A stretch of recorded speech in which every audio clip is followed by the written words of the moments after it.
আসসালামু আলাইকুম। আজকে ফেনী এবং নোয়াখালীর ঐতিহ্যবাহী পিঠা পান্তুয়া পিঠা বা বর্তমানে এটাকে ডিম সুন্দরী পিঠা বলা হয়, এটার রেসিপি নিয়ে এসেছি। প্রথমে আমি এখানে 1 কাপ ময়দা নিয়ে নিয়েছি, 1 কাপ থেকে একটু কম, যেহেতু আমি একটা বানাবো। আপনারা চাইলে বেশি বানালে একটু বেশি নেবেন। তারপর 1 কাপ হচ্ছে দুধ নিয়েছি, হালকা কুসুম গরম। তারপর ময়দাটার মধ্যে আমি হালকা পরিমাণে একটু লবণ দিয়েছি এবং দুধটা দিব, অল্প অল্প করে দিয়ে মিক্সড করে নেব।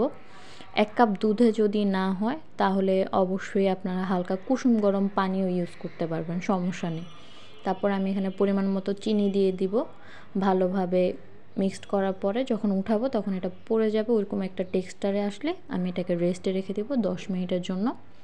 তারপর একটা ডিমকে ভালোভাবে সামান্য চিনি এবং সামান্য লবণ দিয়ে ভালোভাবে ফেটিয়ে নিব।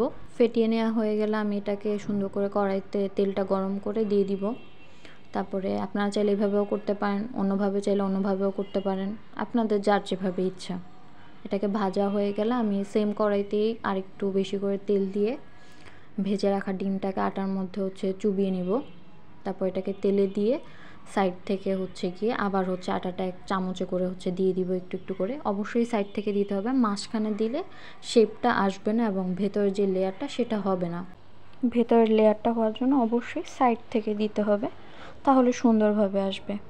আর এরকমভাবে দিতে দিতে শেষের দিকে এসে একদম সুন্দর একটা শেপ হয়ে যাবে, লম্বাটে লম্বাটে হলে কাটার পরে দেখতে সুন্দর লাগবে। এটা অনেক সহজ একটা নাস্তা, আপনারা ঘরে বা কোনো গেস্ট আসলে তাকে খুব ইজিলি বানিয়ে দিতে পারবেন খুব কম সময়ের মধ্যে। আমি এইভাবে করে দিয়ে নিব আস্তে আস্তে করে। সবটা দেয়া শেষ হয়ে গেলে আমি দোনো পাশ ভালোভাবে একটুখানি ভেজে নেব এবং সাইডগুলো যেটা রয়েছে সেটাকে এভাবে করে উঠিয়ে ভেজে নেব। তারপর নামিয়ে আমি এটাকে ভালোভাবে ঠান্ডা করে তারপর কেটে নিব। গরম থাকা অবস্থায় কাটলে এটা সুন্দর হবে না। এখন আমি এটাকে কেটে পরিবেশন করব। ব্যাস হয়ে গেল আমার পান্তুয়া পিঠা। আপনারাও একদিন চেষ্টা করবেন। আসসালামু আলাইকুম।